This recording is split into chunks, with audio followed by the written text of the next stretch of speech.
Okay, board members and staff and committee members, we do have this lady, Janice Hernandez, who's going to lead us in our Pledge of Allegiance to the our invocation followed by the Pledge of Allegiance. Almighty God, may we bring reflection and wisdom to our meeting. May we use our expertise and our judgment, Lord, and direct our contributions. And may we always have in mind your will for the well-being and the future of our district. In the name of Jesus Christ, amen. I pledge allegiance to the flag of the United States of America and to the republic for which it stands, one nation, under God, indivisible, with liberty and justice for all. Honor the Texas flag. I pledge allegiance to thee, Texas, one state, under God, one and indivisible.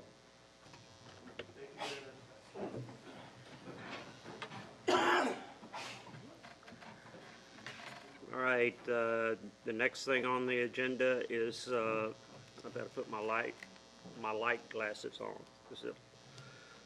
Okay, the appraisers for 2016 and 17. You want to go in order? Yes, sir. Every year we have to get a second appraisal. These are for teachers that are requesting a second eval. They don't agree with the first one, so they ask for a second one. So we're coming to you with two names from C&I that have all their credentials to be second appraisers. That's this and both being uneligible. So at this time we're asking you to approve them to be your second appraisers for this school year. I shall move. I second. Motion's been made and seconded. All those in favor say aye. Aye. Opposed, no. Motion carried. All right, jumping down to items of information, Lightspeed. So I just want to mention this, and then Mr. Garcia is going to take over. We have about 5 items today that we'd like to go over with our trustees. Some of these items we've had conversation about in the past. Some of them we'll kind of be introducing for the first time to have conversation. We're not going to be asking for any decisions today. It's about kind of opening up some dialogue in some cases. In some cases, presenting some information about some pilot opportunities that we took the direction of the board going. And that first one is going to be the Lightspeed presentation that Jesse has been very much involved with in our district, and we met with a gentleman who's going to join us here as well. And we're going to talk about that pilot program and where we can possibly go in the future with it. Good afternoon, board members. Good morning, I'm sorry. Senior staff, I've had the pleasure of working with Mr. Kevin Gagnon from Lightspeed Technologies. And so over the summer, Dr. Verstiff met with Mr. Gagnon, and there was some technology that he had available that we kind of wanted to see what the fit for Southwest might be. So in doing that, we met with Mr. Gagnon, and he kind of took us through some of the options that we might have to use in our school district. And so we were fortunate enough that he set up a pilot with us.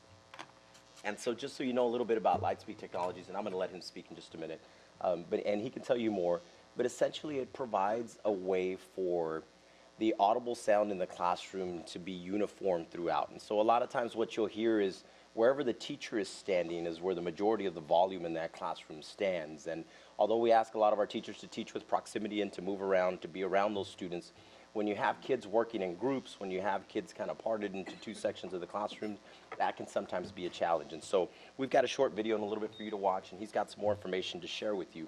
But essentially the technology that we're talking about looks like this. And so there's a Red Cat speaker that Lightspeed Technology offers that basically goes into the classroom, and it doesn't necessarily have to be affixed to anything. And it can just sit in the classroom, much like this one is right here that we're going to demo for you in just a minute. And then there's a Top Cat, which gets installed in the ceiling of the classroom, and that kind of penetrates throughout the whole classroom. And then there's a Flex Cat system, that you see those little speakers that are sitting throughout, and Mr. Gagnon will explain those a little bit more. But we started the pilot by having 3 campuses participate. So Spicewood Park Elementary loaned us their 2nd and 5th grade teachers. Sky Harbor lent us a 1st and 3rd grade, and Resnick a 6th and 8th grade. And we wanted to see, is this technology something that we can use in our elementaries, our secondaries? Where would it be the most useful, and what would it look like? So we met with the company, and we were able to get all of the equipment installed by December. The teachers began using it in January, and then we spent the last couple of weeks collecting feedback from the teachers, which we'll share some testimonials from the teachers as well too. So here's a brief video we want to share with you, and I want to make sure we have sound here. We do not. Device is about to make your teeth. This will give you an overview of what we're talking about. This small device is about to make your teaching day a whole lot easier. When you wear a Lightspeed microphone, every child hears every word of yours clearly. And we know that children who listen better learn more. My name is David Solomon with Lightspeed Technologies, and we work with teachers every day to improve the listening and learning environment. In fact, listening is the primary channel for learning for young children, yet their auditory faculties are not fully developed till around the age of 15. The challenge in your schools today is that between kindergarten and third grade, about a third of your kids have some form of mild hearing loss. Now that could either be ear infection, something temporary, it could be a developmental issue that they grow out of over time, or it could be something more serious. But in any case, the problem is that the students often are not aware, the teachers are often not aware, yet the problem still exists. So what's the impact?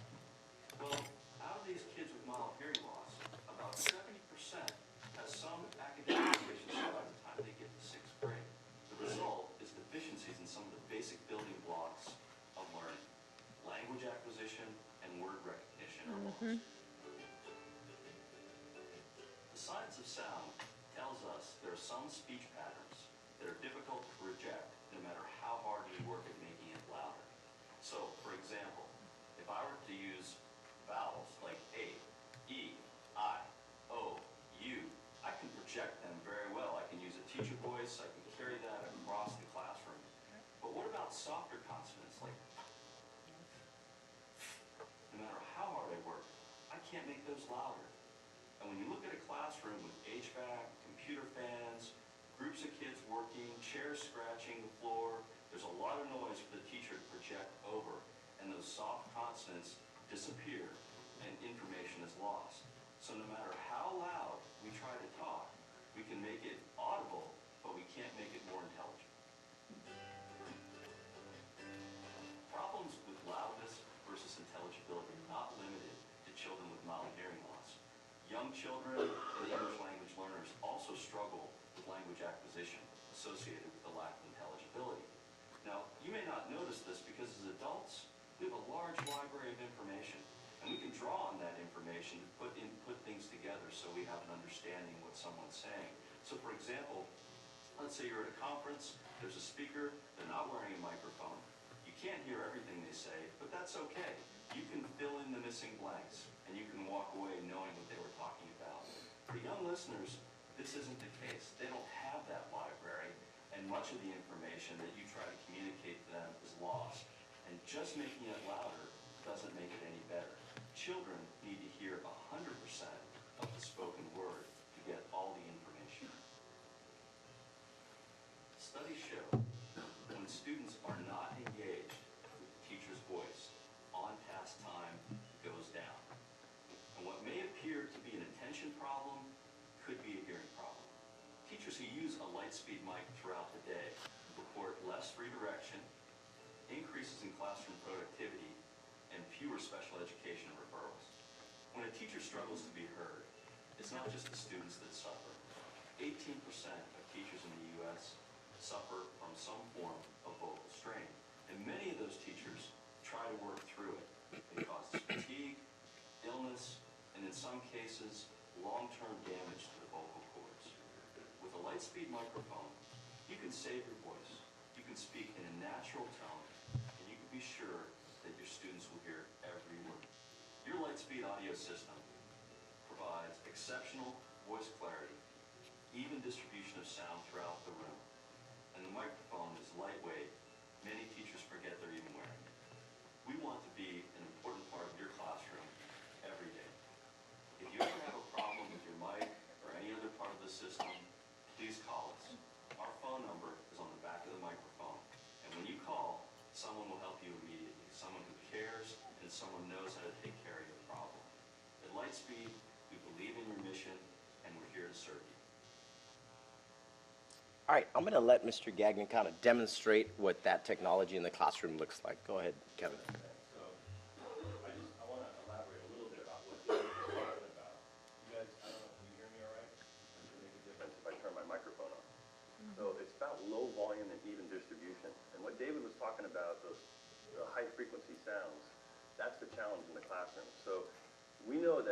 teacher has something to say, she pretty much wants every student in the room not just to hear what's being said, but to understand what's being said.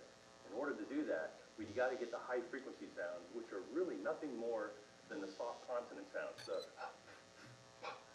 that give words their identification, which young learners need in order to translate that to meaning.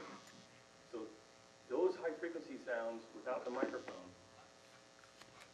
they only carry about 10% of the energy of every word, but they carry 90% of the intelligibility of every word.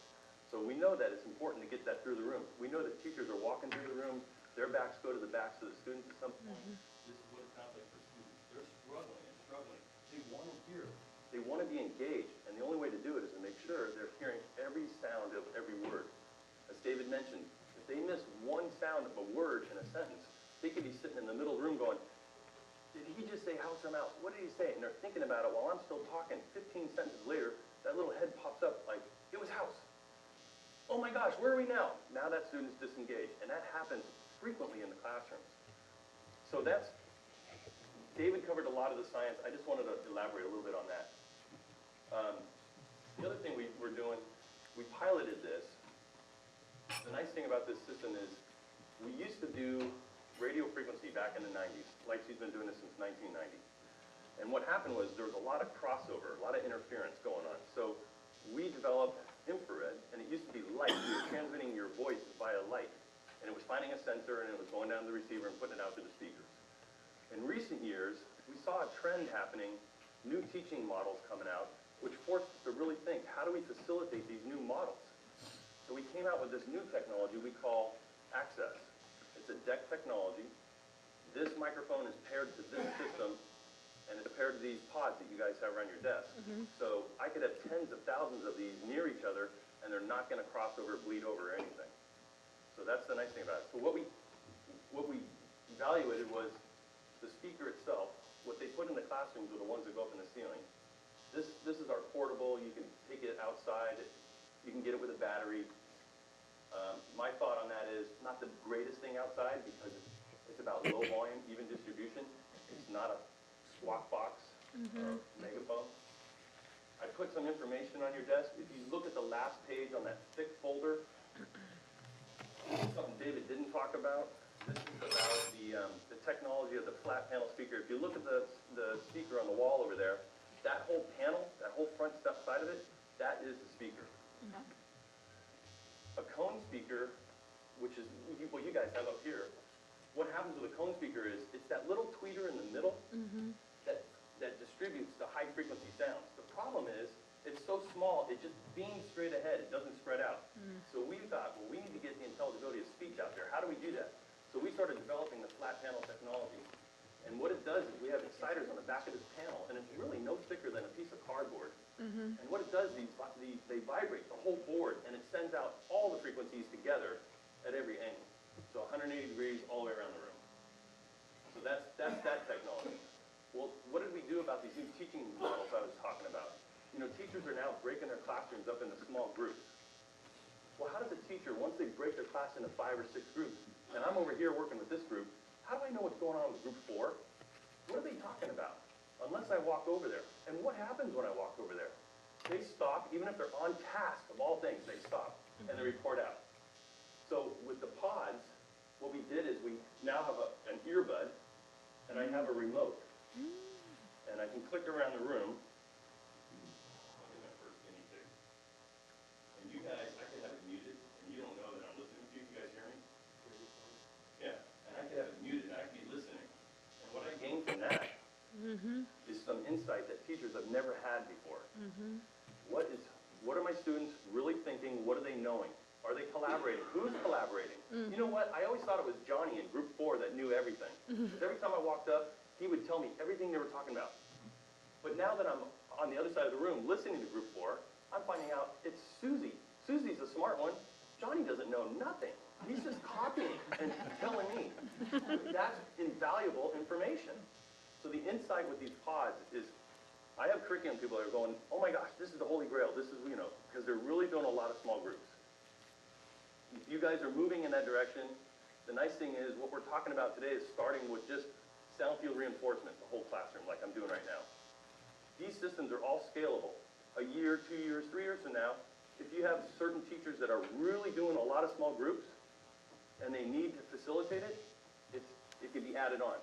So it's a very scalable system.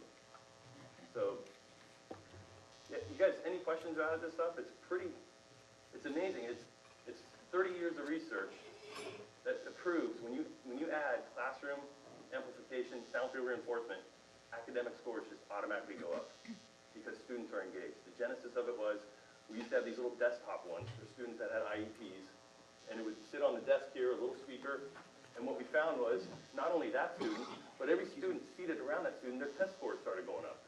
Why? Because they were all leaning in and listening. They could hear what the teacher was saying. So that's the genesis of it, yeah.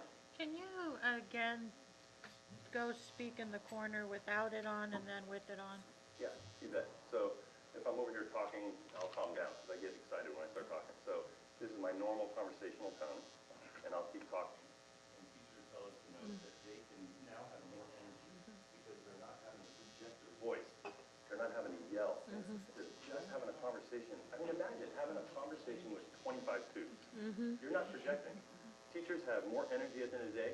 They're more relaxed during the day. What's the big deal? When they're relaxed, students are relaxed. When students are relaxed, their brains are wide open. They're not tensed up like, oh my God, what's going to happen next? So they're more into it. I had one teacher, one time, I was going to a school I was working with.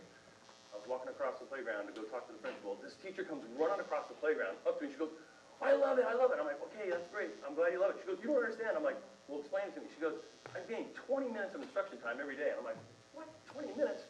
She goes, yeah, 20 minutes, because I'm not repeating myself all day long. They're tracking right along with me. So that, it's a great benefit for the teachers. What I like about that video is it explains to teachers it's not for you. It's not about you. You do benefit, but it's all about them. They're young learners. They need to hear. And the better they hear, the more they learn. So that's what it's all about. So I didn't click around the room with the pods. I mean, the pods are pretty cool. Are you for? Yes, sir.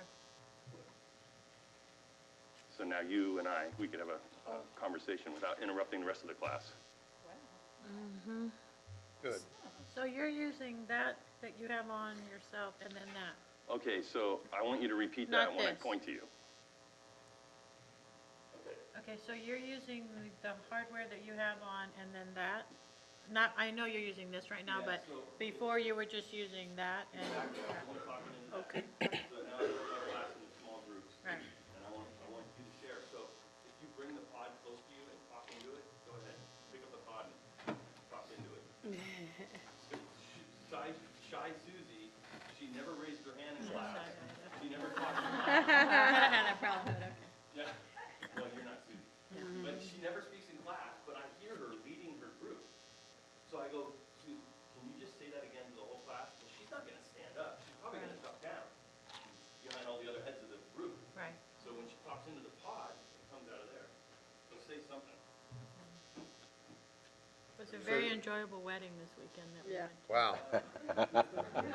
Amazing. Yeah, that's awesome. All right, that's cool.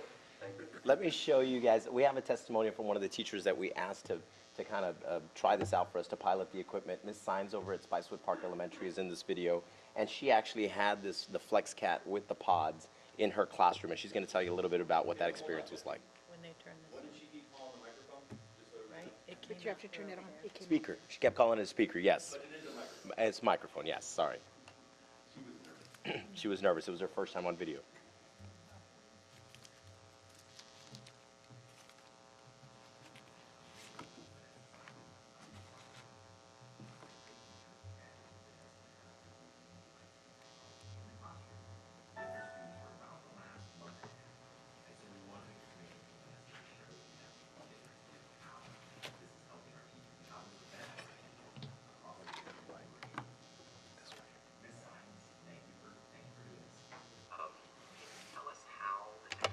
Guessing needs to be on the lights.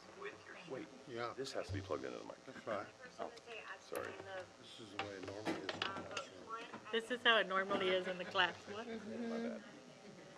How would you plug that? From the headphone. You need a cord. Oh. I hear it now.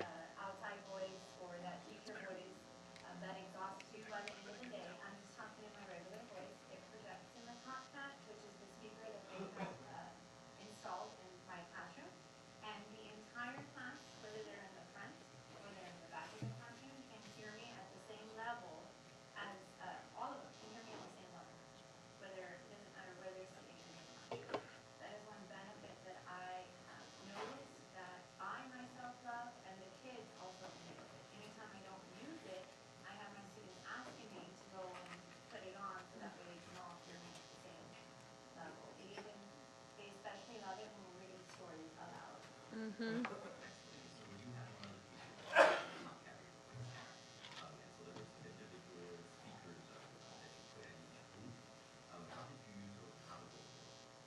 the pods are my favorite, and the pods are simply a black box with a speaker embedded in them. And I have 6, and I do a ton of group work with my classroom. So each group would have a single pod. I have the speaker here, and it also comes with a remote. When we are completing our group work, I have the access to actually, if I'm working with group 1, I can sit and listen to those my phone here. I can listen in on other groups to see if they're on task, if they're even understanding what they're doing, if they're focused, maybe even if they have a question. These pods actually have a button, not the call button. If the student presses the call button, I get a little beep in my ear, and then I can ask them a question through this speaker here. I can, wherever I'm at, I can ask them, what do y'all need? They can talk to me through here, or that tells me that I need to get up and go help that specific group.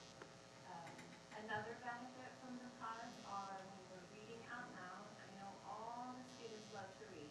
We don't want to have their part and read their paragraph or their section. Some kids don't read as loud as others. Some are very shy. So a benefit from the pods are their voices can be projected through the top hat, and everyone can hear the students reading. Even the very quiet students, we can all hear them reading aloud, just while they're at their desk, because it goes into the pods. So I'm going to pause it right there, guys, for the sake of time, and I know that we've got some other folks who are going to present, but you kind of get the general idea of how it can be used in the classroom, what the benefits are when we use in the classroom, and how it can really help our students kind of provide an equal opportunity for everyone to participate. And I can tell you the number one thing every teacher said, and I could have recorded 5 more videos just like this, was the amount of redirection in their classroom that they have to do decreased. Most of them said at least half the time, because the kids were all hearing it the first time, and they weren't having to give those directions again and again and again. And that included our 6th and 8th grade middle school teachers who tried it out for us as well too. And that by itself is a big benefit. And I know that there's a lot of other benefits, but that one was a large benefit. I can tell you that my son is at Spicewood Park. He's 6 years old. After school, he's in the teacher's classroom who has one of these setups, and he pretends to be the teacher while talking into the microphone. Then he goes to the pods and pretends to be the group having a discussion, and then he comes back to be the teacher and redirects the group so that they can do their assignment. He just goes back and forth. The kids clamored at the little ones, especially kinder, first and second. They want their voice heard on the mic. Whenever they're saying their letters or giving the examples or reading out loud, they want to use that microphone in the classroom. And so it seems like it's something that the kids really relate to, because it's that technology aspect that our groups are very tied to. And it just has an extreme amount of benefits that I don't think we've kind of explored all of them just yet. Anything else, sir? The second microphone, it really does change the dynamics in the classroom. These kids, it blows me away. They want the mic. And I'm thinking, you guys are crazy, man. When I was a kid, I'd run out the room. They want the microphone. And the weird thing is, when that student has the mic, all the rest are silent. They want to hear what that kid's going to say. So that's a pretty cool thing. The other thing is, we have an app. So you don't have to carry the remote around. You can just carry your iPad or your phone, whatever, so you can click around the room and listen. And then, did you still have a question? I know you. I was gonna ask if we only get one of those per classroom, and you were install it in the center of the room, or? So, yeah, the Top Cat is the one that goes up in the ceiling. It's the white one there, Top Cat. That one goes up in the ceiling.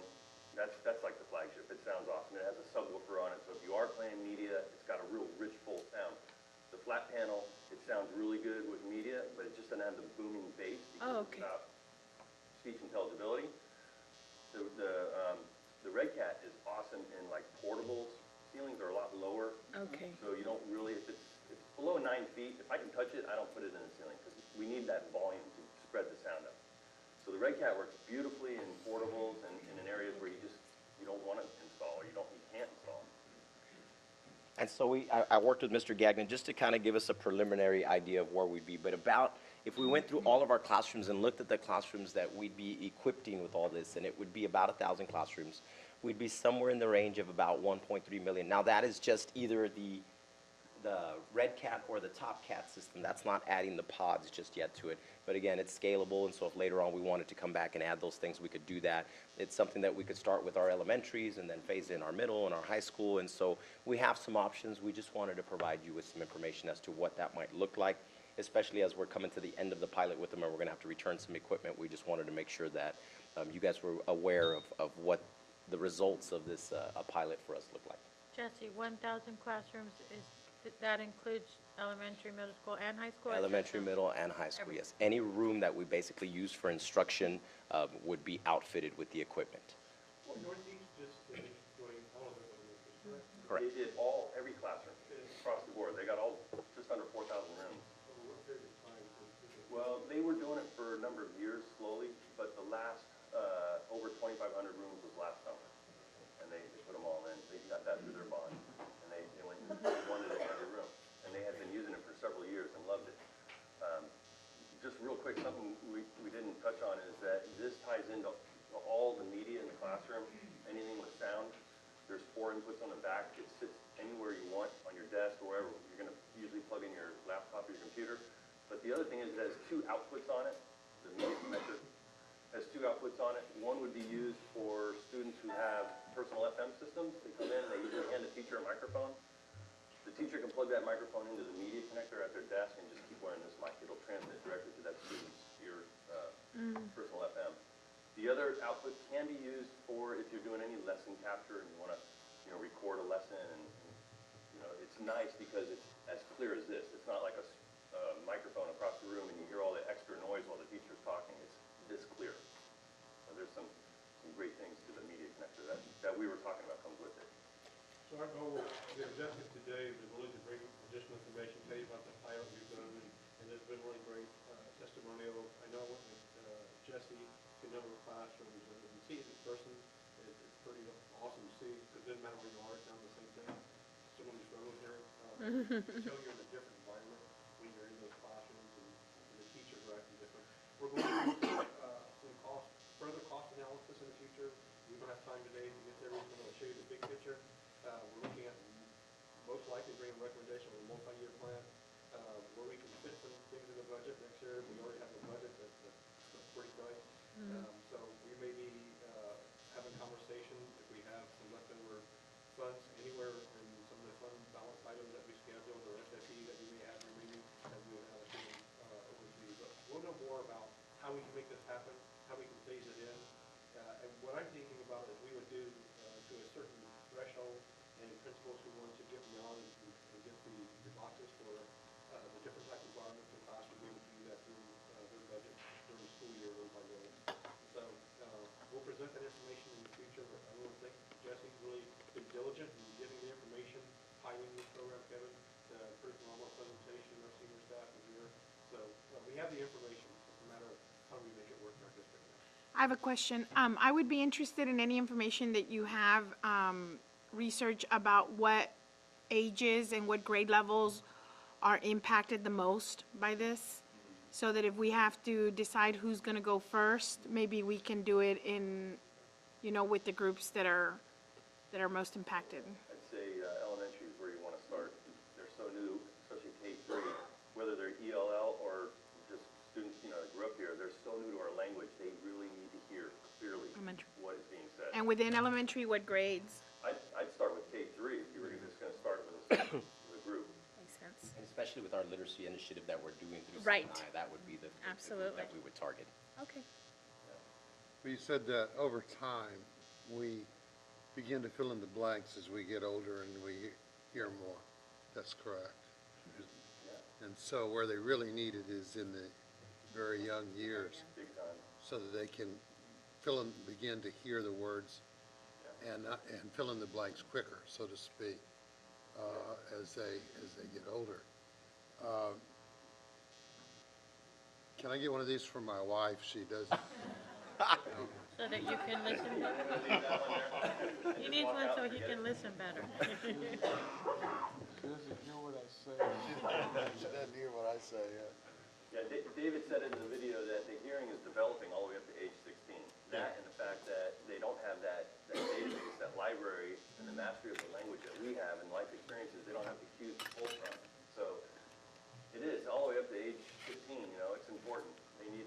Well, I think there's maybe and I'm sorry I missed the first part, you might have discussed this, but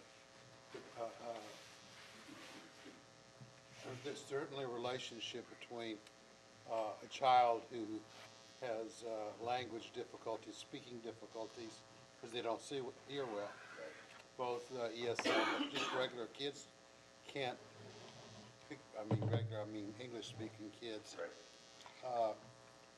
And we may or may not be picking those problems up in the younger grades. And so, you know, a lot of times kids will it's kind of like, you know, I go school. You know, they can't get Right. some of the Right. the words in there, and maybe that they're not hearing. And they themselves don't realize it. That's Yeah. the problem. They don't realize it, and the teacher doesn't realize it. I do want to just share one thing about my sister teaches at Northeast at Reagan, and they put this system in her, she does the special needs, the older kids that have already, they're like the 18 through 21s. And she had a little boy who was nonverbal in her class. Nobody had ever heard him speak. They put this system in there with these little pod things, and he just like noticed that sound coming out, and he kept pointing to her little microphone, and so she gave him the microphone, and he started singing the national anthem. Wow. It was just the connection between a microphone and that coming out, and now he just is all talking. Wow. Can I get that teacher's name? I'd like to go visit her. I'll give it to you. Yeah. Wow, that's great. So, I mean, you just never know what the technology's gonna bring. You think that ought to be about a 25% discount then? For what, Northeast ISD? Having such a wonderful person like this giving you the sales. She's gonna charge for the name. Right. Thank you all very much, appreciate it. Thank you, Jesse. Thank you all. Yeah. All right, let's go speeding. So transitioning very quickly, we're going to move to the ACE car race. Ms. Eliza Battles has been working with this program. We've actually been having a conversation for a few years in different circles in San Antonio, and we have more kind of excitement behind it than we've ever had. And so all of our excitement is kind of flowing towards a May 19th car race with a March 22nd rollout kickoff event at Toyota and Sonoma. Eliza kind of explained where we are with this, what work we still have remaining, and we'd like to invite our board to, if at all possible, to be at the inaugural car race. As you know, we've been involved in this, and our kids have to go to Pensacola, Dallas, and Detroit, and we're becoming kind of a manufacturing center here through San Antonio. We want our kids to do it in their own backyard, so we're going to start with the local car race. We're going to move it to a city, to a state, and then hopefully national car race. Wow. 5 years. So this is the updated logo. We're waiting for final approval from Toyota. They sent us their logo this morning. We had a great conversation with them yesterday regarding the logistics of the race. Our role in the race is to just be the leaders of the race. We will not be participating in the race because we've done it before, but Bob and the group have been hosting the teachers, hosting kids coming out. Sponsors have been calling, okay, is it okay for us to bring our teams these days so we can come and meet with your kids? So we are really taking the role of being the leaders of this and the mentors for the sponsors, plus the kids that are participating in the other school districts. These are the participating school districts for this year. Of course, Toyota has bought the kit cars for all these school districts, funded stipends, that kind of thing. It's all being funneled through Brandon, so he's doing an amazing job with that. We are going to roll out next year inviting Northside, Northeast, those kind of schools to come in and participate with us, but this year we're just focusing on these schools. This is the invite. We are still waiting for Toyota to say okay to that logo before we print these and send them out. Roger got this to me really fast about an hour ago. So March 22nd, 2 p.m. It'll be at the service center, at the visitor center at Toyota. We are making this a press conference, so it's going to be coming from our end, their end, And then we are also partnering with the city, and hopefully they'll send it out so we get coverage for all of our. All of the kit cars have come in. So Blue Sky Design builds the car, but Shift EV makes it a kit. So this is what the kit car will look like. Of course, it won't have our logo on that or anything like that, but they'll all look the same. And next year, this cohort of these teams will move on in hopes of either building and designing their own car or making changes to their kit car and being a different elite section at the race. This is the raceway that we're going to have. It does, doesn't it? We took some aerial video of the track, and I went ahead and just took two pictures. I mean, I screenshotted a bunch, but the main thing is we are going to be holding everything inside of the raceway. We're not going to worry about the outside, and probably the parking will be here, so we'll come in through this side. I haven't gotten with Thomas on this fully yet, but the other thing is this is going to be the main piece that we're going to focus on. The winner circle's right here. We'll probably put a stage over here. And then this is the pit area for each car. So each school will bring their own canopy, hopefully with their district logo on it, that kind of thing, set up here. And then press conference, everything will be done in this area. Who owns that property now? It's still the Friesenhans, So you need us all to come out with our lawnmowers or what? maybe. Weed eaters, lawnmowers? I Everything. mean, hey, we could bring our work gloves, and And we have a good plan. Mr. Byram has a bunch of equipment. We're actually in conversation with the county, they would like to be part of that, and Oh, great. seeing if their contribution, if we could really get some, it's gonna take more than a lawnmower. I know, but lots of hands with weed eaters and, It'd probably be end up that way. If the Rakes finishing touches, we're gonna ask the volunteer to kind of go out and make it game day ready. So we've come up with a list, and I just put two pieces that I think are the most important on the list. And one of them is the items for the speedway to get it up to par. The reason why these are yellow is because if we don't use the bleachers, then we don't really need to touch this right here, which is it's going to be probably a big cost as well. Over here are the items that we will be using to conduct the race. So we have things for the lunches, the volunteers, PR stuff. We have a bunch of stuff that we're just line iteming, so that way we could know exactly what we need to do to make the race possible.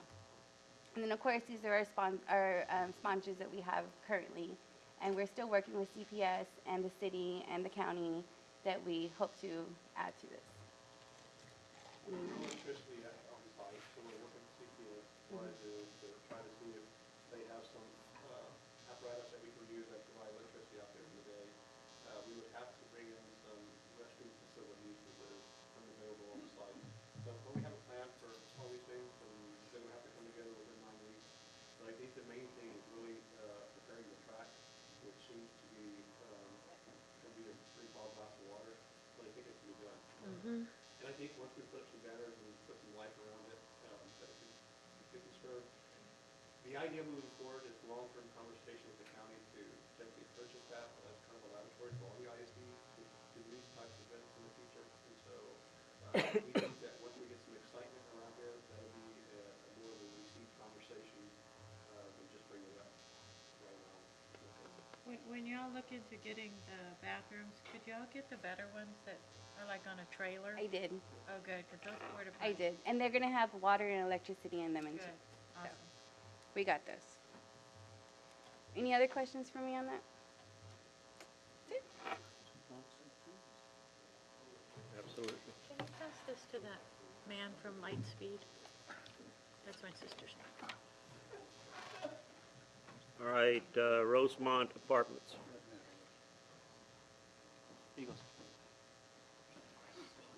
Yes, sir. Mr. Wait a Bullock, minute, he isn't leaving these? Well, that was part of the deal, I think. Buy one, give one.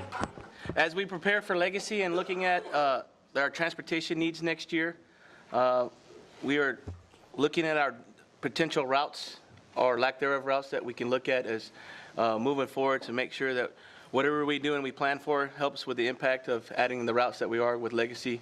Keep in mind that because Southwest High School is going to still have a senior class, we're going to still be transporting some students in Legacy Zone to Southwest High School, and so we're having to deal with that situation. Also, dealing with CTE and coming up with routes that are going to help where we can transport students possibly from both campuses.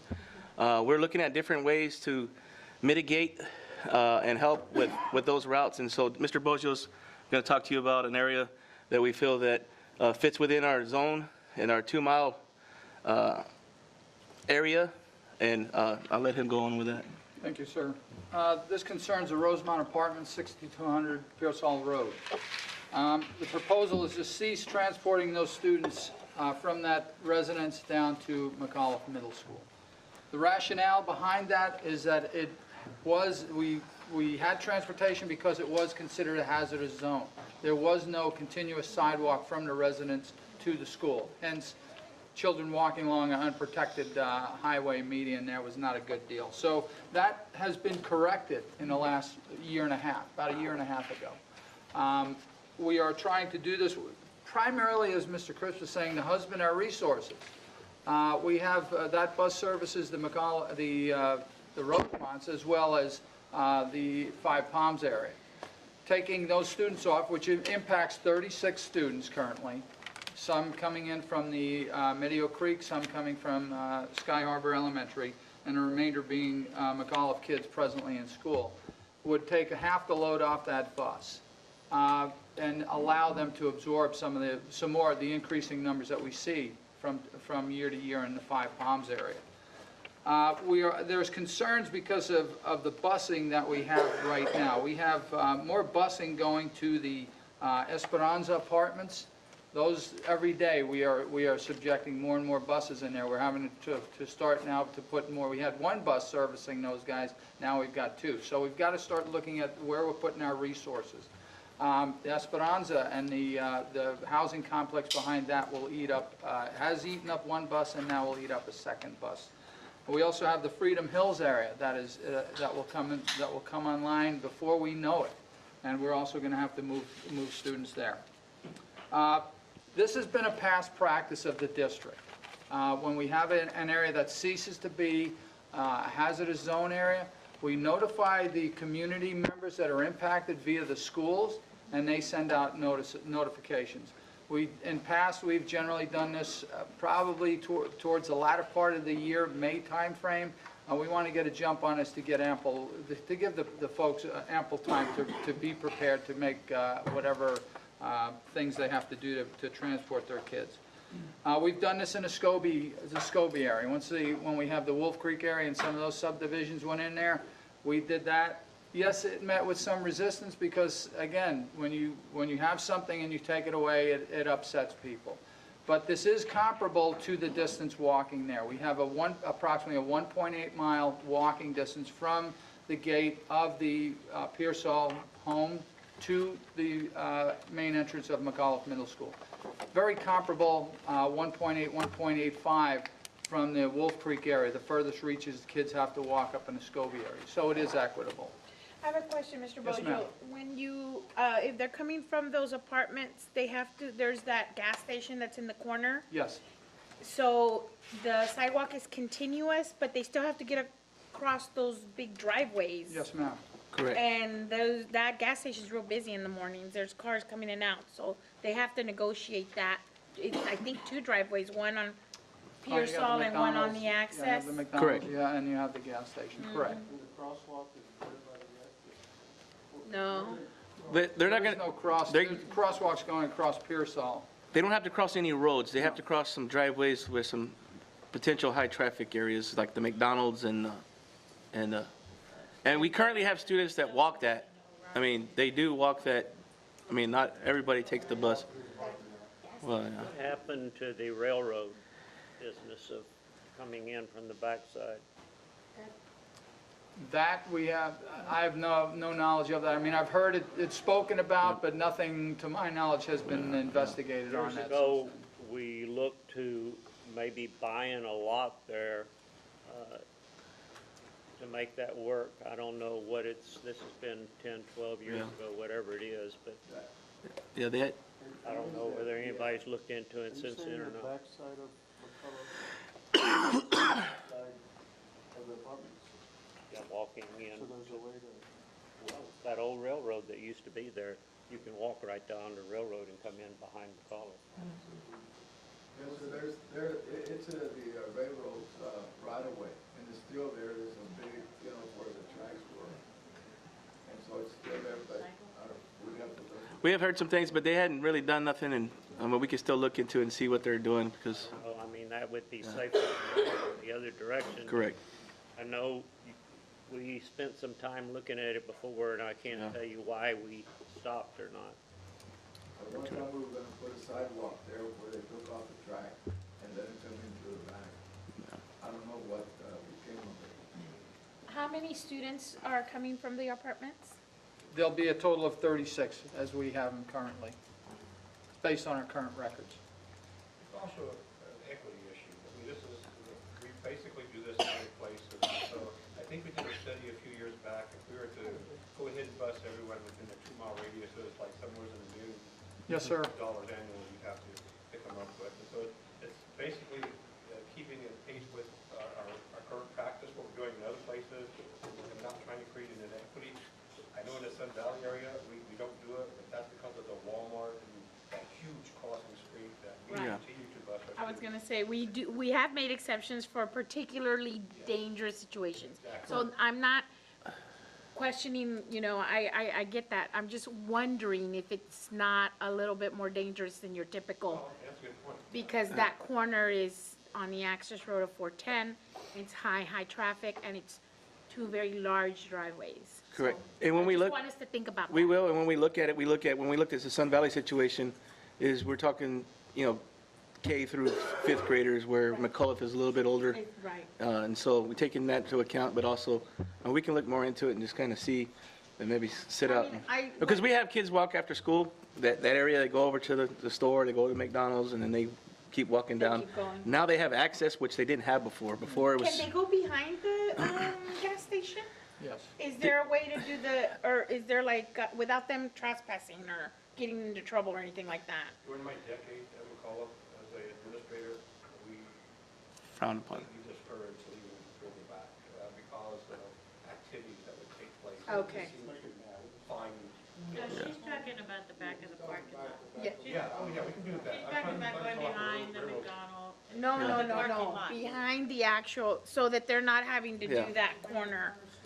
But I don't know if there's sidewalk there, if there's pavement. There's a grass, back road there's that kind of goes trees. behind the store to the McDonald's, and they can go that way, but, I mean, it's just, It's just private property. correct. I mean, I guess as a parent, if you tell your kid to stay on the sidewalk or go around, I mean, if you don't have a problem with it, Okay, well, I mean, I just want to be cognizant of all that. correct. We could have our police out there monitoring, right? We can have them come check. Initially, Yes, see, okay, yeah, this is a problem. Correct. See how they're or gonna do, right? think of, correct. just- Even Mr. Bozo and his staff can go over there and make sure that what we're doing, if it's a good practice or not.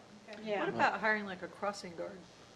There's really no crossing. Crossing the They're not street. crossing the street. They're just gonna cross driveways, just like a kid walking through a neighborhood, crossing driveways of houses and the Dollar General, But this is a Scobie. driver to a gas station. That Yeah. I think it's a lot of traffic. Correct. I know it's not a crossing guard, but maybe someone to Monitor monitor that. that piece. Well, if it was official, the city of San Antonio would do a study on that, and as to whether or not it was worthwhile. Well, I mean, I know it seems like, okay, it's only 36 kids, but if anything happens to one of them, Correct. No, we you agree. know, I wouldn't want to take that. We'll look into it more and do some more digging and before we make a decision. If there's any alternatives. Okay. Thank you. All right, any more questions on? But this situation kind of exists everywhere. doesn't Correct, it? sir. Correct, sir. I mean, a lot of, The norm is within 2 miles of the school. correct. Right, but is there another situation that has a high-traffic gas station, like Probably where? not in our school district. Okay, But I mean, if you have other school district, a lot of kids But I walk, would want to know if it's Correct. happening here. Is there Correct. another situation like this one Yes. in our district? because our other middle school areas, No, this because group, we play it on the safe side. yeah, Scobie's probably the closest that they have to walk. in some areas that may be a little bit more dangerous. Yeah. I think it might be good to look at the definition of hazardous crossing. What Yeah. constitutes a hazardous crossing. There's no. Yeah, we have that definition. We can bring that and share with the board. Because they really define what we can look at. Correct. Determine that. Correct. Might definitely Yeah. impact that. Thank you. All right. Thank you, sir. Thank you, ladies and gentlemen. Thank you. All right, Academy. So we have Mr. Pettis here who will present today along with Ms. Wagner. I did not see her. Welcome. Who's taking care of the campus? Right? To present kind of on looking at Southwest Academy, and we've asked them to do some research on similar programs that exist across the city of San Antonio, so that we could kind of present on the students of Southwest Academy. I will also probably chime in to offer some baseline data about similar profiles of students that exist currently at Southwest High School, so that as we're reviewing this program, that we try to make best decisions for our kids in the district. So I'm going to go ahead and turn it over to JJ. Mr. Pettis. I'm trying to get into our system here.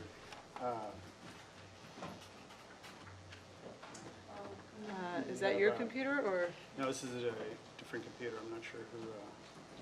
Hold on. No, there it is. Oh, sorry, I didn't see it on there. I was like, isn't there a code up there that Yeah, tells there the is. world how to get in? I haven't seen it. I have my hand over it. Okay. Thank you all for having us. As Dr. Fay mentioned, we started to look at the changes within our district with the opening of Legacy High School next year. And we started looking to see how Southwest Academy was going to fit into this system. We went ahead and did some research on what other school districts had and what we can do, what changes we can make in order to better serve our students. And before we do that, I wanted to talk a little bit about what actually happens at Southwest Academy. We currently have about 180 at-risk students, grades 8 through 12, and a lot of those students, 67%, when we started looking at where those kids come from, 67% of those kids would be coming from the Legacy area. And so that's something that we started researching and trying to figure out how we can keep those kids in a different campus and not have them impact or have a huge impact on Legacy, because we are under the Alternative Education Accountability System, which means that when the state looks at our campus accountability, it is different than how they're going to look at Legacy and Southwest High School. Okay, and so Ms. Wagner does have some information about our campus. So when we're planning, guys, of course, we want to go over our current campus and the information that we have. So we currently service 8th through 12th graders at this time. We have about 5 8th graders right now. Those numbers have shrunk from what they've been in the past. Any 8th grader who's currently going to turn 16 within the school year is recommended to us and sent over to us from the junior highs. We feel it's a more appropriate placement, obviously, for them to be with us when they get to that age. And our work with them really focuses around trying to get them some high school credits within their 8th grade year to keep them from becoming eventually that dropout issue when they get to high school. So we really focus on trying to get them caught up in that 8th grade year, get them some high school credits under their belt. Our 9th grade demographics, one of the interesting parts on that, we do have 36 9th graders right now. 35 of them are repeating at least their freshman year. That one other student was actually coming in as a 16-year-old from another district, so he was already behind. But all of them are repeating. Did put the EOC information up there because it is important when we start to plan for our students to know where they are with those things because of interventions that would need to take place with them. Our structure has to reflect that need for interventions and how we're going to focus on those with those kiddos and get them up to the level they need to be at. So currently that's what we had our students come in with where they're at. And you can see with the freshman numbers there, some of them have even taken English too because they're that far behind on credits. 10th grade and 11th grade, a little more evenly matched. Again, I did include the EOC numbers there at the bottom just for y'all's information. It helps us when we know what we need to do intervention-wise for them. Because, and I know Mr. Pettis is going to talk a little bit about some of the schools that he researched.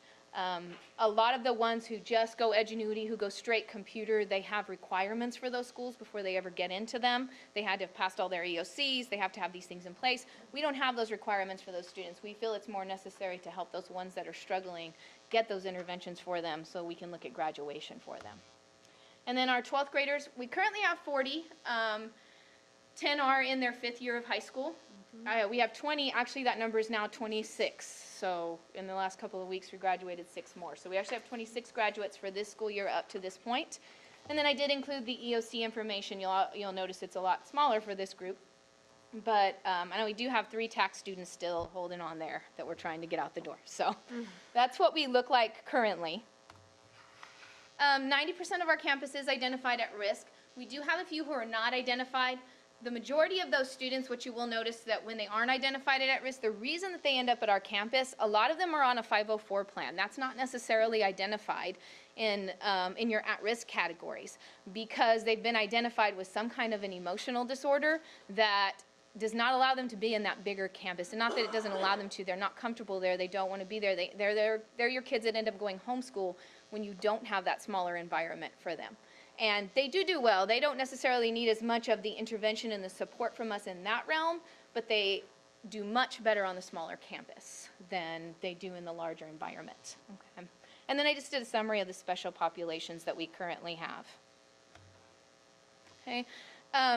I think the next item on the agenda is the reading initiative. So we do have some concerns, obviously, with the Lexile. We find that kids with a certain Lexile score are better able to perform not only on their English tests, but also on their biology, their algebra, their U.S. history. We need to get those Lexile levels up. And as we've brought in Achieve 3000 and Read 180 and these programs into our district over the past couple of years, we found that you need to at least have that 1,000 to say, okay, solidly this kid is going to be able to pass this English 1 EOC. They are where they need to be.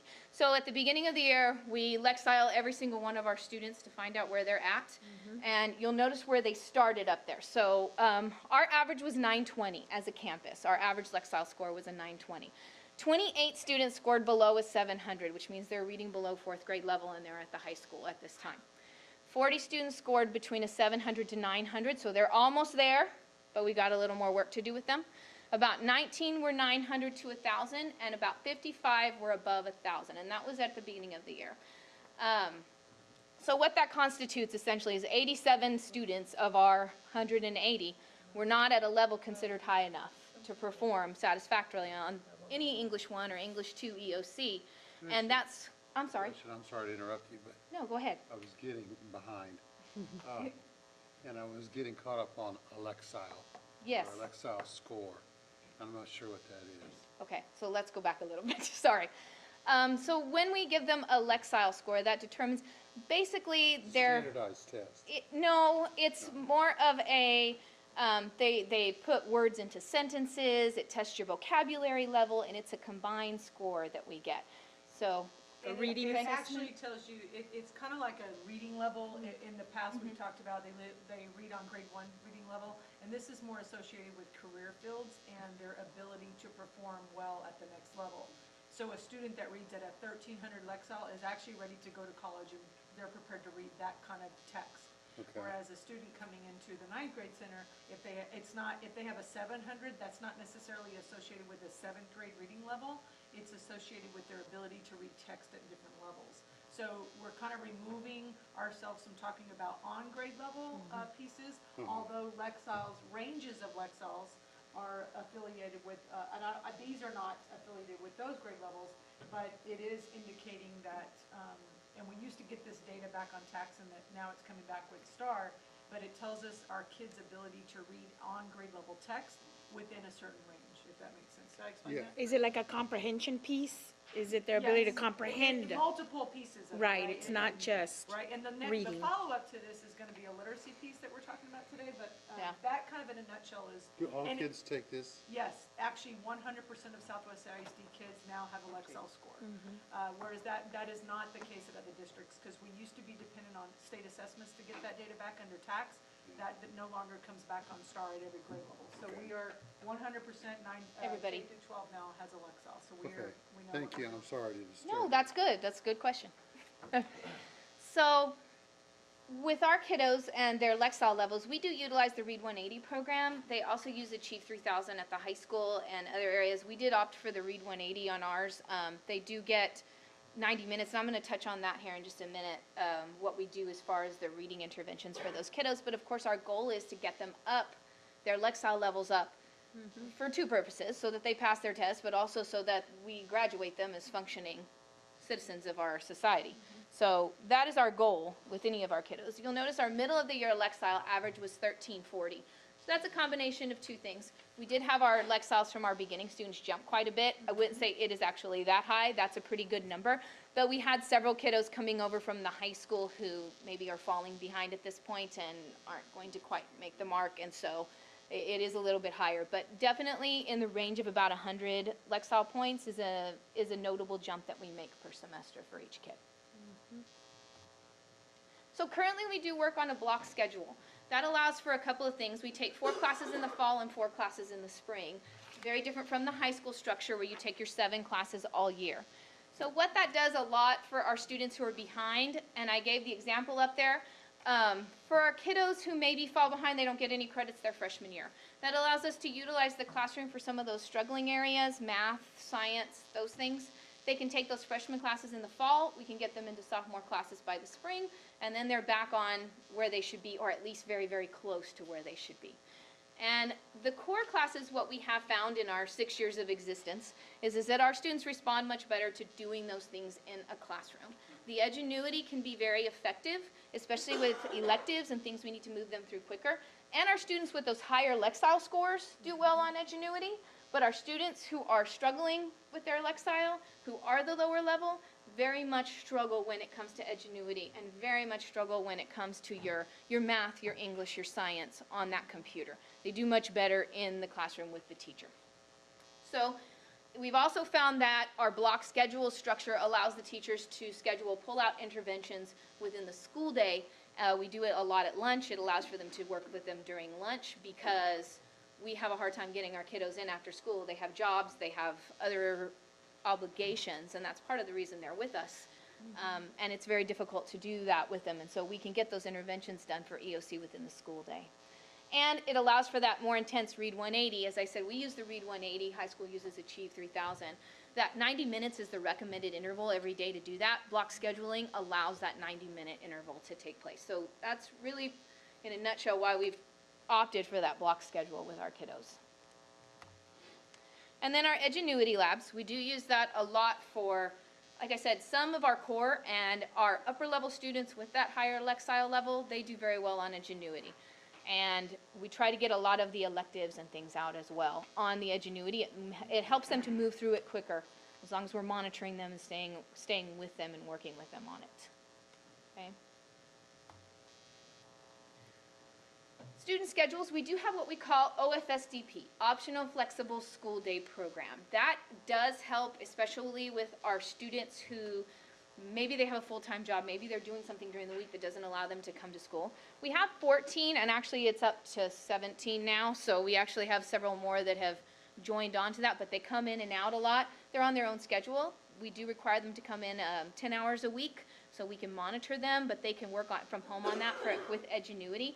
What we found to be most successful with those students, though, these are not our students that are a freshman with 3 credits and they're 18 years old, because they have too much work to do to get them there. This works best for those students, as an example, like I said before, those emotionally challenged students who need a little bit more support emotionally, but they function fine academically, and they can do the work from home, and then they just come and check in with us. This works very well for them in this situation. It doesn't work for all of our students, but it's one option for our students, and it does work well for many of them. And I'm going to let Mr. Pettis go ahead and take over this next part. Okay, when we started talking about what we're gonna do with Southwest Academy in the future, I started looking at different campuses similar to Southwest Academy around Bexar County and surrounding areas, and I found that there are 8.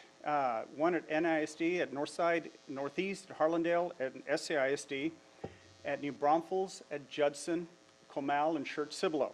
Okay, all of these campuses are all under the Alternative Education Accountability, just like we are. okay? 5 of the 8 are similar to Southwest Academy in the sense that they are standalone campuses, okay? The others, and I'm going to be talking about these, Excel Academy at Northside is actually a school within a school. It is in Holmes High School. It has 6 teachers, 1 special education coordinator, 1 administrator and a counselor, and the students are required to be there either 4 or 5 hours per day, depending on their grade level.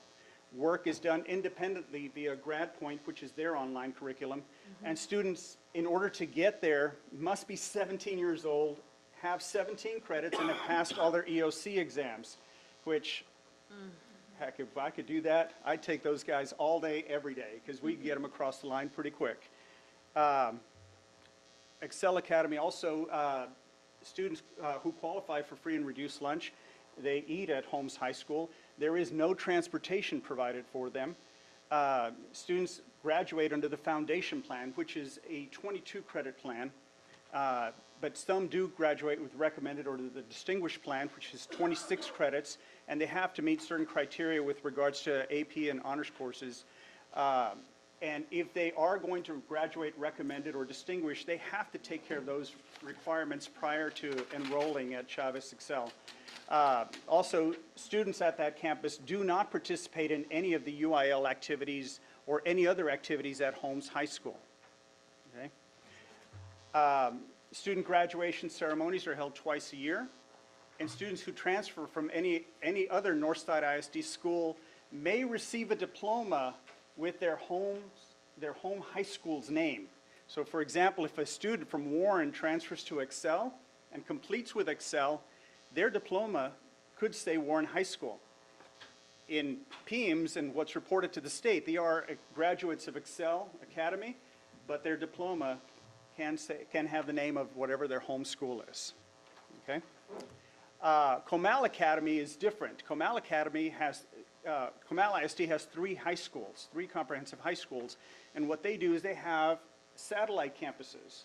They basically have 1 counselor and 1 teacher at that campus, at each one of those campuses, and there's 1 administrator who also oversees the DAEP for Comal ISD, oversee those satellite campuses. Okay, all the students earn credits via Edgenuity, just like we do, but that's all they do. All their work is done via Edgenuity. Students attend class for at least 4 hours a day, and some may have a full day schedule. And again, there are some requirements for them to enroll. They have to have passed their algebra, biology, and either English 1 or English 2 EOCs, and they have to have it's about 12 credits, almost 12 credits in order to be considered for Comal. Students who qualify for free and reduced lunch may eat at their respective high schools. Transportation is provided through their home campuses, and students may graduate, again, under foundation, recommended, or the distinguished plan. Students may not participate, again, in UIL activities at any of those campuses. Okay? Graduation ceremonies are held only for the Comal Academy, and students are not allowed to participate in graduation ceremonies at their home campuses, and their diplomas do say Comal Academy. Okay? And then we have Frank DeHeth Academy, which demographically is more similar to the students that we have here at Southwest Academy. It is a standalone middle and high school. Again, 8th grade through 12th grade. They do have 2 administrators, 2 counselors, a social worker, 26 teachers, 2 special ed teachers, and 4 paraprofessionals. So they got quite a crew working there with their students. They earn credits, again, independently on Plato. They do have their algebra, English 1, English 2 are offered as 36-week year-long courses with teachers, but all the rest of it is done via Plato. Students must be 14 and be 1 year behind for the middle school, and at least 16 and 1 year behind to enroll at the high school. Okay? Transportation is provided by their school district. They have their own cafeteria, just like we do, and they must graduate under the foundation plan, but some do graduate under the recommended plan, and again, they do not participate in any UIL activities. The ceremonies are held for Frank DeHeth Academy, and students are not allowed to participate in any other graduation ceremonies at any other campuses. And the diplomas they receive do say Frank DeHeth Academy. Okay? one of the things I found significant in talking to the principal of Tejeda Academy is his words to me were, if a kid is in our campus for more than 2 years, that's too long. We get them through and get them through quickly. Okay? Some of the advantages of having a split campus, because I know part of the discussion that we had was the possibility of maybe housing Southwest Academy at 2 different campuses. Well, some of those advantages are the ability to share the facilities and resources, the possibility of having students participate in activities at the campuses, and of course, the lower cost of maintaining and operating the campus. Disadvantages are that you have students as part of a larger campus that may make it more difficult to monitor those. One of the great things about the academy is that the kids do not fall through the cracks. They're there and we can monitor their progress, we can monitor their attendance, their behavior much closer than would be at a bigger campus. It may be easier for a student to get lost if they're at a larger campus.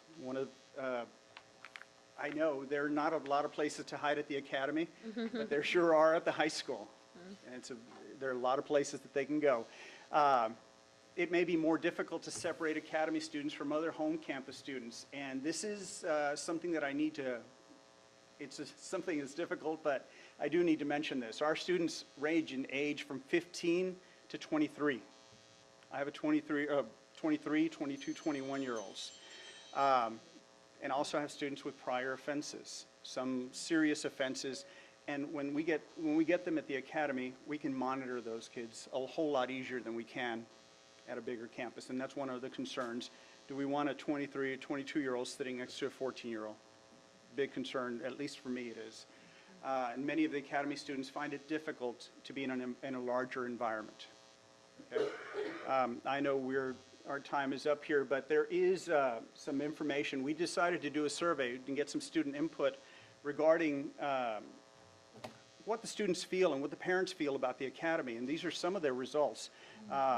Graduation ceremonies, would you like to be part of a bigger campus or would you like to keep it at the academy? 27% said academy only. 35 said they would like to be part of a bigger campus, and 38 said it doesn't matter. Student input, again, how do you feel it's more successful being a campus apart from Southwest High School? 78% said yes, we do. 9% said no, and 13% said it doesn't matter. Class size, we do have much smaller class sizes than you would at the high school. Again, 81% of our kids like that smaller environment, smaller class size. They feel it helps them out. And the block schedule, they like the block schedule. 79% of our kids like it, and a lot of them say it's not a rush job. They get more information, they can digest it easier and better. And again, good communication from the school to the parents, to the students with regards to progress. Would you recommend this campus to other students? 88% of our kids said yes. And we asked the same thing of parents with regards to the graduation. Parents, 35% said they would like to keep it as academy. 38 said they would like to participate in a bigger form, and 27% it doesn't matter. About success for their child, 90% said yes, that it does help them. Smaller class size, 93% feel that it does help their children. Good communication, 93% said yes. I like this one. Would you recommend this campus to other parents for their children? 99% said yes, and I like the bottom part there. One parent said that they would not recommend our campus to anyone else because then too many people would come. So that is what we have. There's some samples of the survey in your packet for you guys to review. And thank you guys for your time. Appreciate it. Thank you. If I can, and I know we're out of time, but I just would like to address a couple things.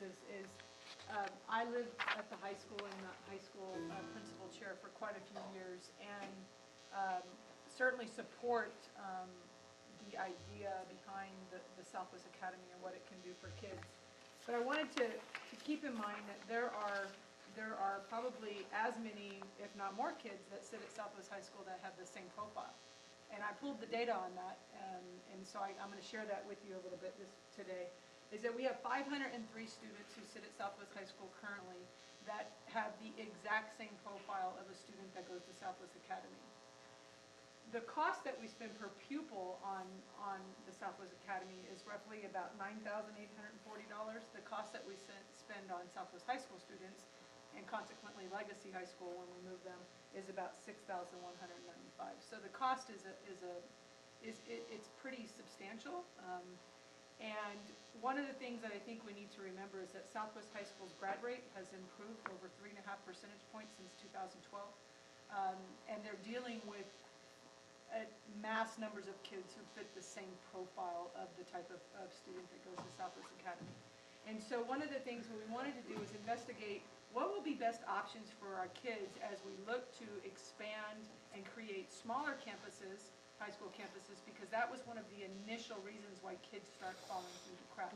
The mass amount of kids that exist at Southwest High School, it's almost impossible. However, when you look at the real data, Southwest High School is actually doing a pretty good job of getting even those kids that have same profiles through that system as well. Tell me again what the cost was for the academy On student? the AIS, 9,840, and 6,195.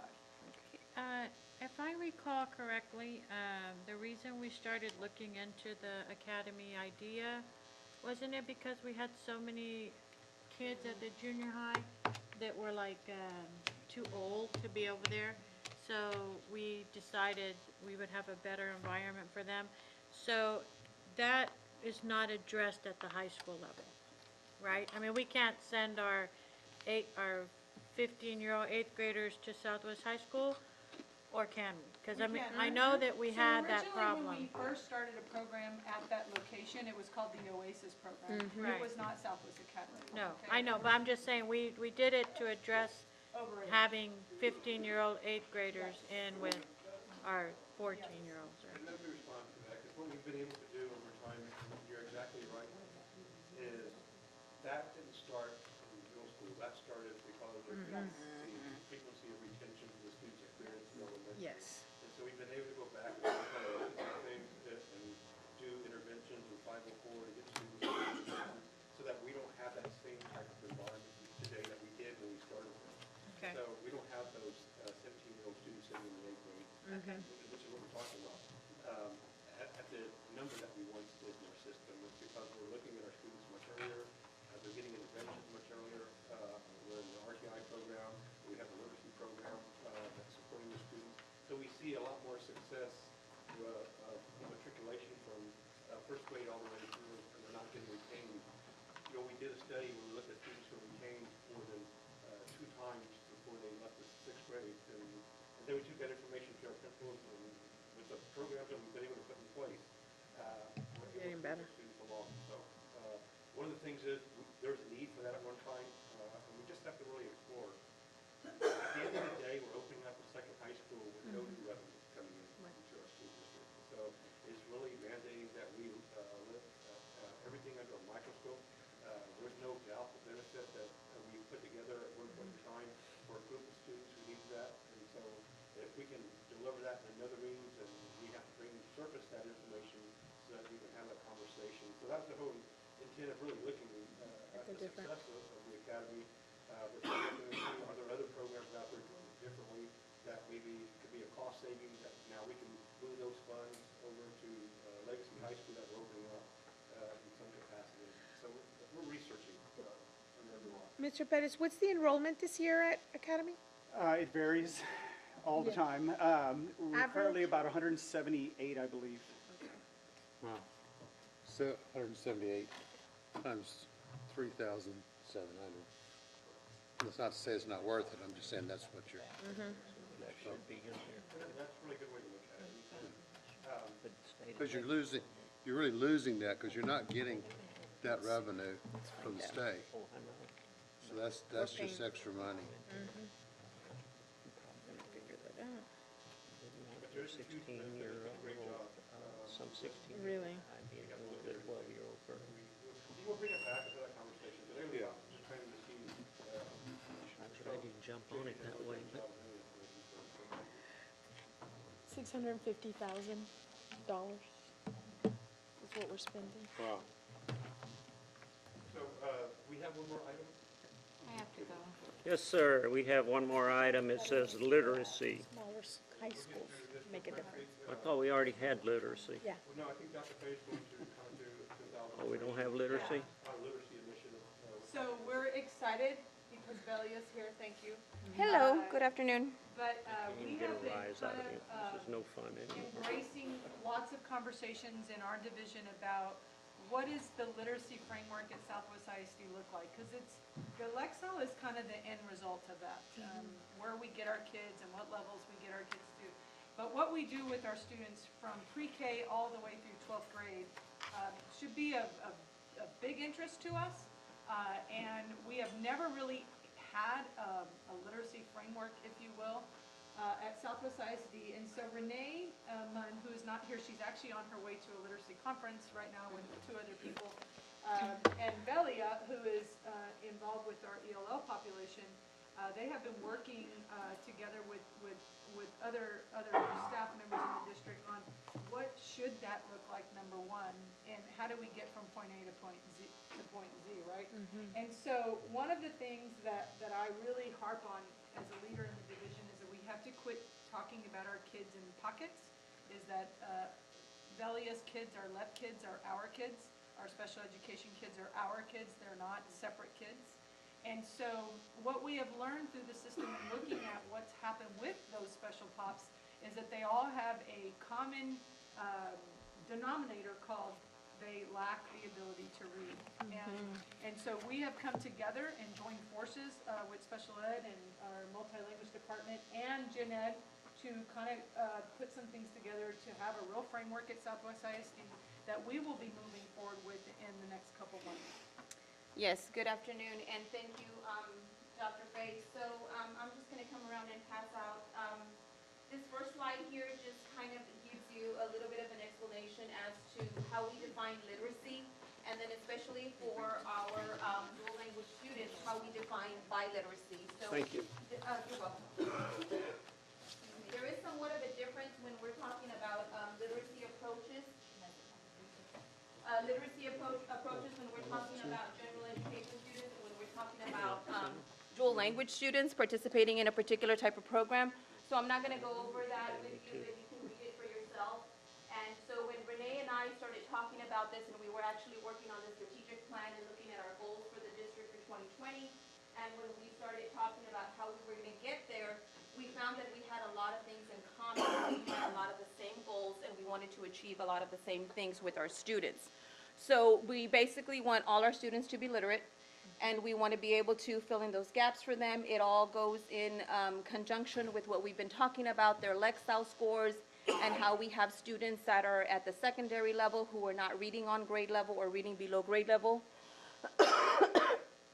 And then, of course, with our dual language students, and not just with our dual language students, but we can actually do this with any type of students. We know that we have a lot of students at the secondary level who are bilingual, who are not necessarily ELs anymore, but can actually be considered biliterate. That means that they truly can read, write, understand, and do all that.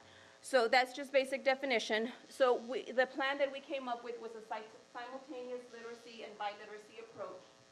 And it looks a little bit different, so I kind of just put up there the definition for what it means when it's simultaneous. When we're talking about literacy, simultaneous literacy in a general education classroom, it means that it's occurring at the same time throughout all core contents. Literacy should be happening through science, through math, through social studies. When we're talking about a dual language setting, we're talking about it happening throughout all those things as well, but in 2 languages at the same time. Okay? So we went back and we referred to our strategic plan, and this is how we connected it all, because this is what our district goal is, and this is what it says. And then, of course, it's not just identifying our LEP students or our special ed students or our general ed, it's for all our students. We put our strategic action 1.1, what we wanted to go ahead and work on, and then what our annual priority was going to be for 16, 17, 17, 18, and then going on forward. So pretty much what we've come up with so far is this plan here, which is what you have a copy of. And we also looked at a lot of other different districts. We went ahead and did a lot of collaborating with a lot of other people. And what we came up with some essential elements for our literacy framework, which are those 3 main focuses for pre-K through 12, is language of instruction, learning environment, and maximizing teaching for transfer. So when we talk about language of instruction in the general education classroom, we're talking about what does that language look like for all students, not specifically in English or in Spanish, but in order to attain the type of literacy levels that we want our students to graduate with, we want to make sure that we are enhancing their language and scaffolding that for them. What you'll notice on there are the red specific outlines. Those are specific just to dual language programs, but everything else pretty much fits for all students. So we also talk about our learning environment. What is that going to look like from pre-K through 12 when we talk about enhancing these literacy opportunities for our students?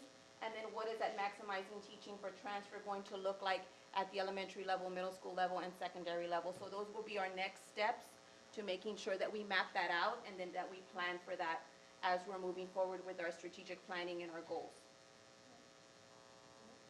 So I thank you very much, and when I get really excited about this, I didn't really think that I would get excited about things like this when I'm coaching basketball and coaching track and field.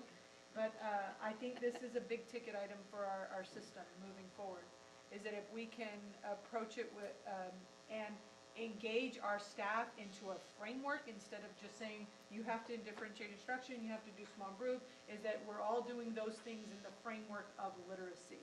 And I applaud Velia and Renee and Will and the team for putting a lot of work into this. But as we move forward, we're going to have to look at what's happening somewhat pre-K through 5th grade, because we have some teachers who really are not reading teachers, and we need all of our teachers at those levels to be that, whether they teach math or not, right? So we talk about that simultaneous focus. And so we're looking at kind of available staff to try to make some changes in our elementary system, because we really need to have staff that can work with K-1-2 teachers specifically on becoming reading experts. And then we have to have staff that can actually work with students that need intervention, those students that may need a dyslexia service for 2 years, so that we identify early the kids that actually need it, give them the intervention so that before they get to middle school, that the kids have the intervention, that we're no longer worried about are they going to move forward and improve their reading abilities. And kind of what's happening in our system now is we identify late, so kids go to middle school and we don't have the support services at our middle schools to support them. And then they get to high school, and of the 503 kids that we're looking at in our system that are behind, when you look across the board, what's happening is they have a reading issue. They do not read at a level that it is appropriate for their grade level in testing. And so we're excited about moving forward with this work, and so we just wanted to kind of share where we were. I have a question, Yes. Joanne. That literacy curriculum that we purchased, when did we buy that last year? Which The one that you the said was top of the line, that was expensive, but were worth it. So Read 180 and Achieve 3000 are intervention programs.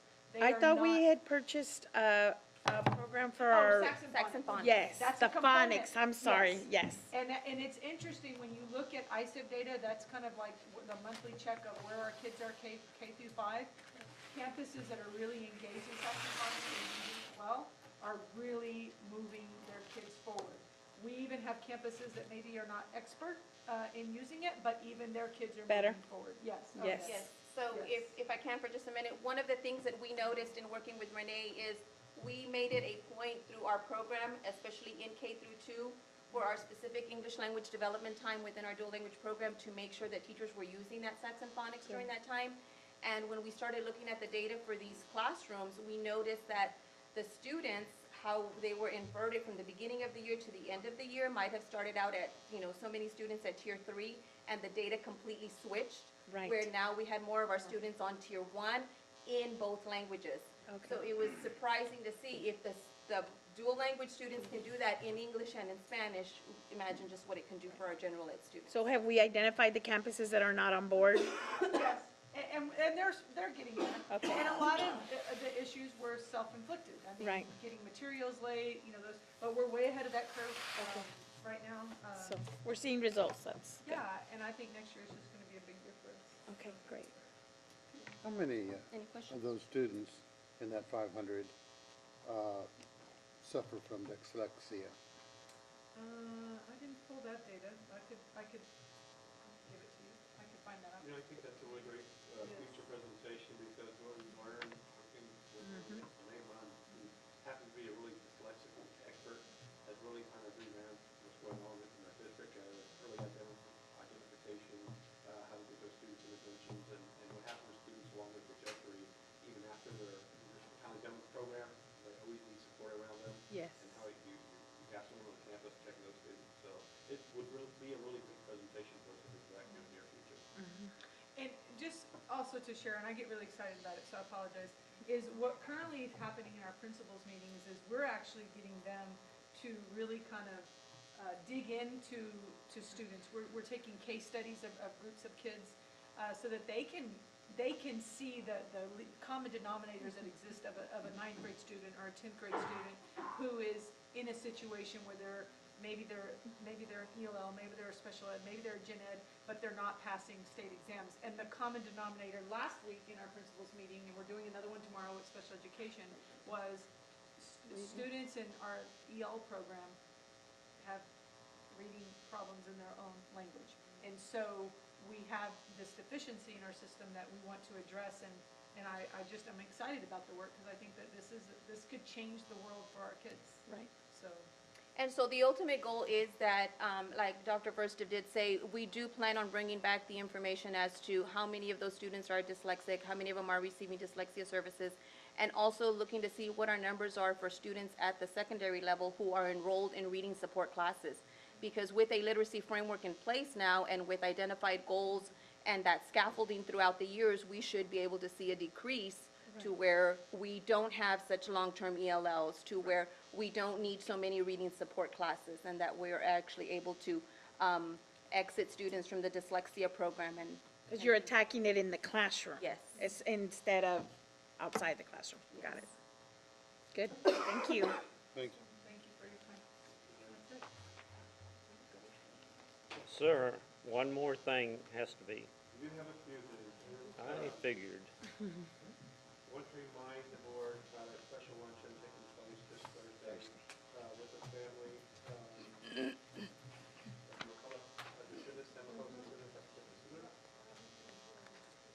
think Joanne Steele will be there. I know Mona sent some reminders about that. Also, heavy heart, Donna Schroeder's mom passed away Friday.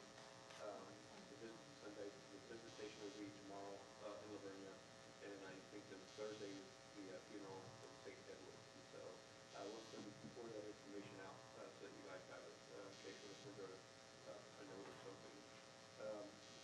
The week of spring break, which starts this Friday, but actually starting Sunday, we will have down our website and all of our technology and emails for the week. Been part of the plan for 2 months, free facility maintenance. To move the equipment into the technology room and get that up and running. That's time to do it. And so, want you guys to know that no one will be available by email. Mariachi competition starts this Friday at 5 o'clock. That's a state mariachi, UIL mariachi event, and it's all day, 5 o'clock Friday, all day Saturday. So that'll be a big event going on. And that's why we're delaying the server takedown until Sunday, we're actually live stream that event. So I want to make sure that you guys have that information. And we are moving away from first class. We will no longer use it in April. We're using Google. I know we're all scared. Don't be scared. We're okay. We're scared right now because Dodie had surgery. Dodie's out. We think she's been silent for some days. Is she okay? She'll be out for a few days. Dodie's not back, we're gonna delay that. We got a team full of ready people Well- ready to go, sir. I'm with you, sir. I do. I need a calendar. Can I share some information? So, we are moving forward with, the Upward Bound grant with University of Incarnate Word. It would be $1 million over the course of 4 years. We're targeting, not even our top 50% students in middle school, but it would be below that, specifically with some interest in our EL population. So Rick, Dr. Gonzalez has been phenomenal. He's pretty much writing the grant, and we're just kind of, Saying that's thank awesome. you. That's a really good thing. We also have been selected by University of Texas to be part of the Gear Up grant process, and that's really exciting. We just got that news a couple of days ago.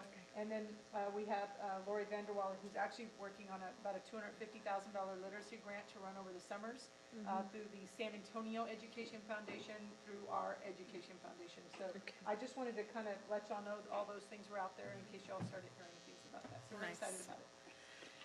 Money, money, money. Brandon likes me now. Does anybody have anything? Is there anything from what you guys heard today you'd like us to gather more notes, touch on a little bit now, like reading back some overage data, where our students are sitting, bring that back to you? Is there anything else you can think of that you'd like us to bring back based on anything you've heard today? More pricing on light speed? Right. Different combinations of the cost, right? Anybody else? We're adjourned at 1:13.